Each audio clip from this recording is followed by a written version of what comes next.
Okay guys, welcome back to the channel. This is the first video since I'm back home from the Florida Audio Expo 2022, which was, by any metric, it was a big success, at least for me. The amount of good times every single day was amazing. Every day got better and better. I want to also, right off the bat, give a shout out to all you guys that came up to me, that watched the channel, introduced yourself. Never feel afraid to come up and say hi. Enjoyed meeting a lot of you. In some cases, we talked for minutes, if not hours or more, during or after the show. And that was a lot of fun. So again, props to you guys for sharing your thoughts. I'm going to do in this video, partition my overall review of the show into different buckets. And in this video, I just want to cover the most surprising things. And like I said, one of the first things was meeting all you guys. I didn't realize so many of you guys would be there and so many of you guys would recognize me. That was super surprising, and also getting to meet you guys. So that's number one. But number 2, 3, 4, etc. is going to be different brands that were a surprise to me and rooms. And when I say surprise, I'm only going to talk in this video about things that were a surprise in a positive way. In the membership section, the private membership section, the paying members, I do go into more detail usually with if there's any drama, if I have to call out. I don't like to do that on the public channel. And really, there wasn't much to share in this show in terms of drama that I witnessed. I did hear a lot of scuttlebutt, some rumors. I'll share that in the private. If you do want to support the channel, you like what I'm doing, I do have that membership section. And I will try to morph that. I want to morph it as we grow it into kind of a private group where we can share ideas and do texting groups and stuff like that. Because I have a few texting groups already. And like today, one person was wanting to make some upgrades. He put it out to the group and we were sharing ideas. And that's where you get a lot of value. And even though we're not in the same city, you have interactions, makes the hobby more fun. So anyway, that's something to consider. And I'll have a lot of content there. I've already put up content in that section only related to the burning of LPs to digital, the 10-page, 15-page process that I got detailing that. That's now available. So anyway, but that's aside. I want to get to this video talking about the biggest surprises in a positive way. And again, certain things don't make the list, like MBLs. I've heard the MBL extremes. You know that. Some people call me Mr. MBL. Ironically, I'm going to have a surprise in terms of my best overall in the show, maybe a little bit surprising. But in any case, I'm talking about things that are a surprise to me I didn't expect. I expect MBLs to be the best in the show. I expect certain rooms that have Magico speakers and stuff like that, they're going to be already at a performance bar that I already set high. So these are brands that piqued my interest and definitely would like to learn more about. And in some cases, they weren't the best sound in the room, but I was able to determine, as you get a lot of experience, you'll start being able to partition when it's the room and just the factor that they got put 3 rows of seating in a small room and they're trying to exhibit 2 different brands of speakers. So there's very limited spots they can put this in. So you kind of have to get experience to know when it's really the gear or it's just the factors of, hey, you're getting a small room, hardly any treatments. And so a lot of these are cases where they did better than I thought, or the technology was there that I know if I get this in a good room or one of those bigger rooms and have the time, these would be top-notch performers, no doubt. I have no qualms about it. So I want to share those with you. And also, really, next thing on my list that was really a surprise was how good these demos were. So the first one I want to give shout out to was the Wally tools and the Kirmuss demos. They were riveting. Almost nobody left once they started. Nobody left during the middle. In fact, I was the one that had to leave during the Kirmuss because my friend Doug showed up at the time and I had to go greet him. But nobody I saw left when he started those demos. It was riveting, engaging, super well done, informative. The only bad thing I can say, especially about the Wally tools, both of them really, is it makes you so neurotic if you've got an LP turntable about, oh, my calibrations are not right, I got the wrong kind of stylus, or my azimuth and zenith is not right, and the tolerance of what I bought could be not even right from the manufacturer. Some of these manufacturers, what I learned, don't even have the tools to determine if the tolerances on how the stylus is shaved and the cartridge alignment, the cantilever alignment with the body. There's a lot of things to get neurotic about if you watch these demonstrations and he has some tools though that help you correct it. So it's a very persuasive, and like I said, almost all my friends that have LP playback bought stuff from him. And very good guy, engaging, had time for everybody, wasn't high pressure salesman at all. And so I'll have some reviews of those tools as my friends do it quasi through them. I will give some feedback as soon as they start giving it to me. And Jose is one that I want to feature in a room. You saw him in some of my videos. He's going to have an amazing room. You definitely want to take a look at that. So subscribe if you haven't. But the Kirmuss stuff, I use his cables. And the cables, I mean, those things are amazing for the money, you know, and a lot of people think they're Danny Ritchie's design or the Kimber cable. But yeah, he does a lot of cool stuff and made Michael Fremer go from a non-believer to a believer, which that guy's pretty stuck in his ways. And so when you can get him to go do a 180, it's pretty impressive. So in any case, those two guys are near the top of my list of big surprises. Wasn't expecting such engaging presentations because so many others are just sales and gimmicky and pre-planned tweak type things that aren't really that impressive. Okay, next up. Well, I featured this and I said if I won the lottery, which one would I buy? Was the United Home Audio tape deck. And the reason is even if I could, probably I could afford it now if I really wanted to get it.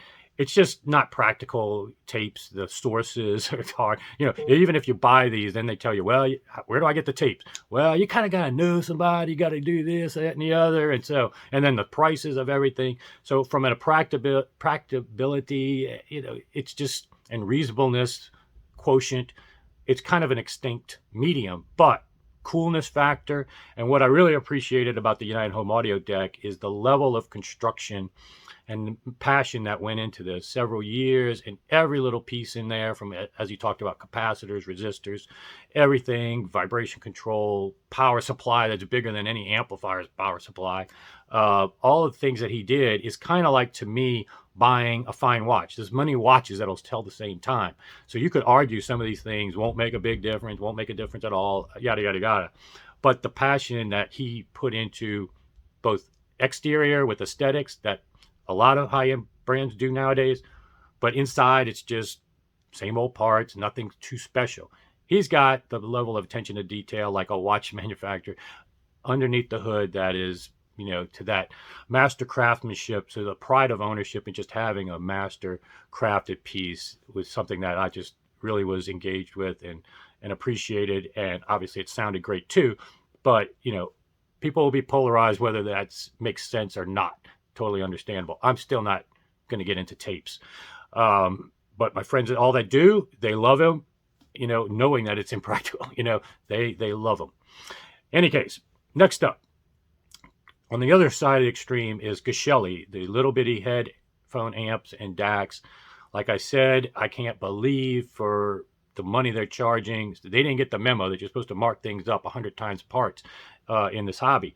The chassis, the wood chassis, beautiful wood, all different finishes too, exotic finishes, dovetail construction. You know, just that alone, getting somebody to do that for $200 like they're charging, I can't believe it. And then the electronics in it. And here's where another thing that really skyrocketed for me. You go to their website, which their website's a little bit hard to manage. I do have a website company. Maybe I need to talk to them. But in any case, the website shows that they have audio precision tools and measurements, and they gladly post them on their website. So many of these big companies that charge a fortune don't even own an audio precision measurement tool to be able to do that. They have to send it out to a third party to do those measurements for them, or use less quality measurement tools to do that. So props to them. I don't know how they're doing it. I don't know how long they're going to be able to do it at that price point. This is the time to get in now with the Geshelli stuff. Great stuff. And really, I didn't even have a chance. It was being used so much in that room. I just relied on my friend Doug, who has a much better headphone setup than me. Once he told me it was better than the other rooms we'd gone into with head amps, and he has a reference level headphone setup. If you've watched the videos on his system, once he gave me the thumbs up, that's better than even my experience. So yeah, I would definitely recommend wholeheartedly the Geshelli stuff. You can't go wrong at that price. Big surprise. Another one that was a big surprise, I built servers, and the reason I built servers because all the other servers that are out there right now are, in my opinion, overrated and just junk under the hood. And the Rune Nucleus, they don't even have the board hooked up to the heatsink fins, but they got, it's like just a stamped Chinese amplifier case and all this that and the other. Just, I could go on and on. So I built my own servers. So when I saw the Hi-Fi Rose server, I was pretty impressed because not only do they export video, and they came out with their own Rose Tube instead of YouTube, where they allow you to play these tracks that I've featured in previous videos. You know how I showed so many great tracks and content that's on YouTube that's actually better recordings than on streaming, both empirically and then performance-wise. Well, now you can do that with a high-quality streamer.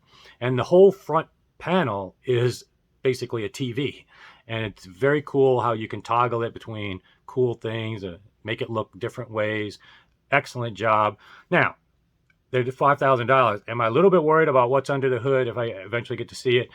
Maybe, but I think it's so cool and it seems to do what it's supposed to do. I think 3MA Audio is going to start carrying them. So as soon as I get to see one and play with one in more detail, I'll share details on that. But as of this preliminary exposure to it, I give it a thumbs up. They're doing things the right way. It's giving you all this content and all these other features that most streamers don't do. And it's Rune ready. You don't have to do with these terrible interfaces that, for me, I can't stand the R-Render and some of these other ones. So thumbs up to Hi-Fi Rose. Big surprise. And my friend Doug might even get one as well. So next up, one thing that my friend Doug did get was the RME stuff. And here's a case where a lot of audiophiles and even the press avoid that room because, they didn't have a mega setup. It was just some bookshelf speakers, like almost like desktop for computer audio. And, it's not going to wow you with sit down in a chair, listen to your, Keith Don't Go. It was more of a tool for both music lovers, music players, and audiophiles. If you want to rip vinyl, like I showed in previous videos, they've got the tool for that, and ADC, and really tools that'll make that a lot easier. If you're an audiophile, their DAC is among the top in terms of being just a great DAC. And then if you're a music player, as you saw my friend Doug play music, and what was so crazy, I'll share this other story in the membership section. I don't want to call out any particular person or press, but in any case, just that is a room that often gets overlooked. Don't be afraid to go in those rooms, engage with the person, talk to them. If they don't have the time of day for you, that's fine. You didn't waste too much time. But most of the time, these people will engage with you and you'll learn a lot about these products, even if the sex appeal from the outside of the room isn't what you think it is. So RME was a definite surprise, and my friend Doug put his money where his mouth is and bought that piece that he was playing music on. And I can't wait to hear more reviews on that. The other one that was a surprise was the Acora. I've heard the Acora speakers before, but the room that they got was the biggest room in the entire show. And so having a relatively small speaker fill that venue with really high quality performance, that was a surprise, and I sat behind an Absolute Sound reviewer. And again, I won't name names in this video, but anyway, I sat behind him while he was listening, and he was bobbing his head, and he was even conducting the music. He was doing every time.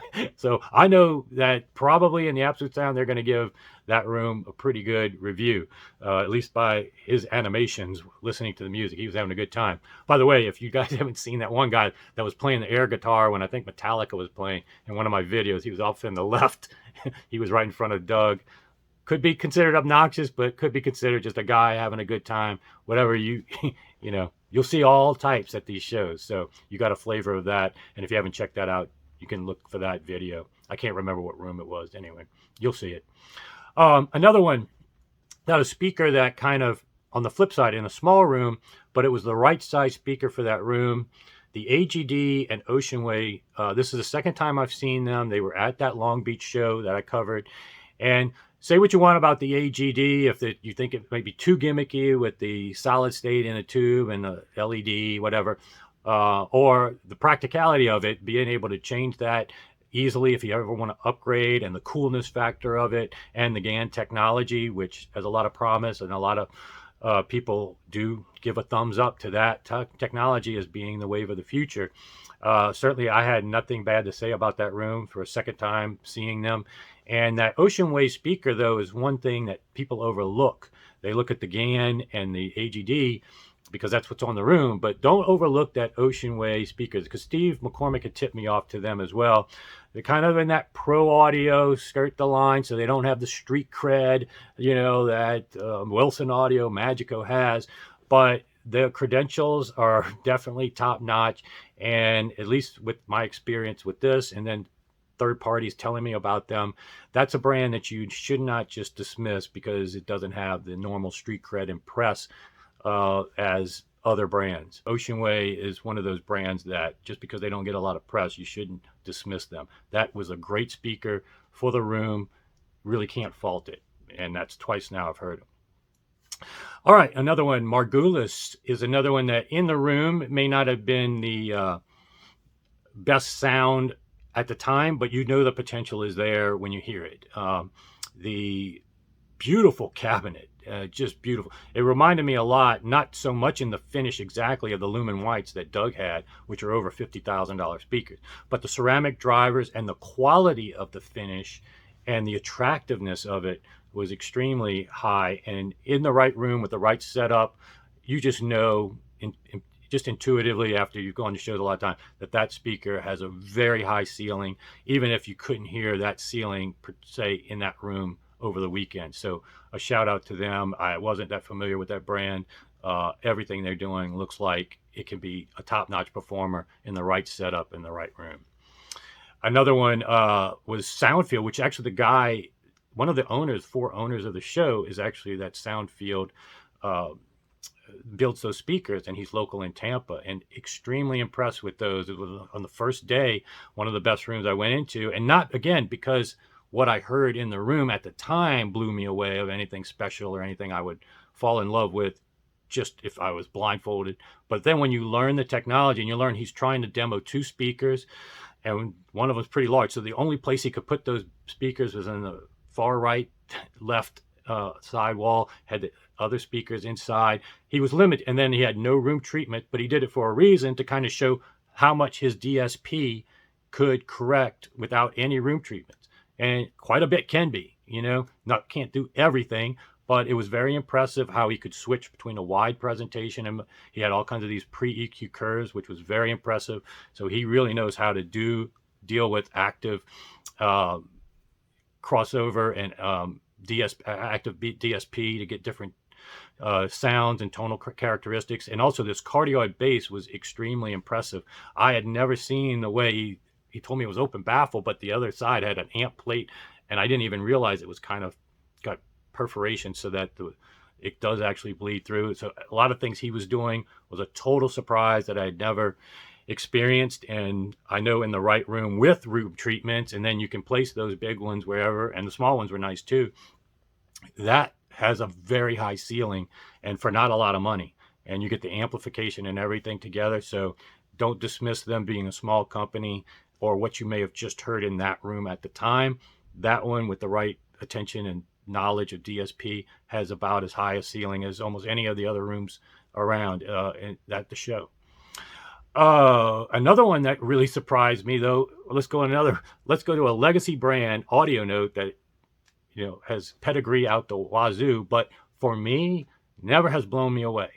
And quite frankly, when I see their measurements, like in Stereophile, and their DACs measure broken by any objective engineering stats, it just hasn't wowed me of ever being interested in the least of buying Audio Note based on what I've heard at the shows and some of the objective things. But this was the first time. And then at the shows, they do these kind of weird demos, especially in the last few years, where they would put a live musician in playing with their speakers playing in the background, which is cool, innovative. I like it from an entertainment standpoint, but it doesn't tell you really anything about the speakers. I mean, that's not how you're going to be listening with the live performer. And I think you're trying to say you can't really tell what's what, but actually you can.